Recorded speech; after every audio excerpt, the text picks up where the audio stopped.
This is the Lone Crater YouTube. We hope this video helps. You start by importing your footage and immediately duplicating the clip so you have a safe backup. This saves time if a step goes wrong. Next, mask only the hair, be precise at the roots and ends so motion looks natural. Use poly mask or brush mask and feather 812px. Once done, create a transparent overlay track above the duplicate, set its opacity to 0, and prepare it for the motion assist. This is the foundation for realistic sway. Now animate the transparent overlay to drive the hair. Place keyframes on position, rotation, and scale across 12-30 frames depending on clip speed.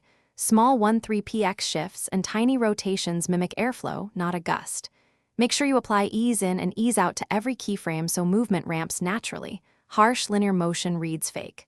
Once keyframes look good, add motion blur at 0. 5-1-0 strength to the overlay and the hair layer so frames blend and the sway reads continuous.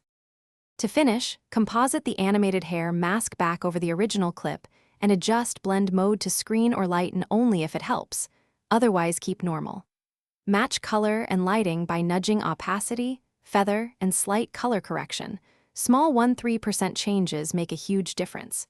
If you see jitter or edge artifacts, make sure masks are consistent frame to frame. Increase keyframe smoothing or add a 1 or 2 frame overlap between segments to hide stutters. That one fix usually solves common problems. Thanks for watching. Consider subscribing if we helped you.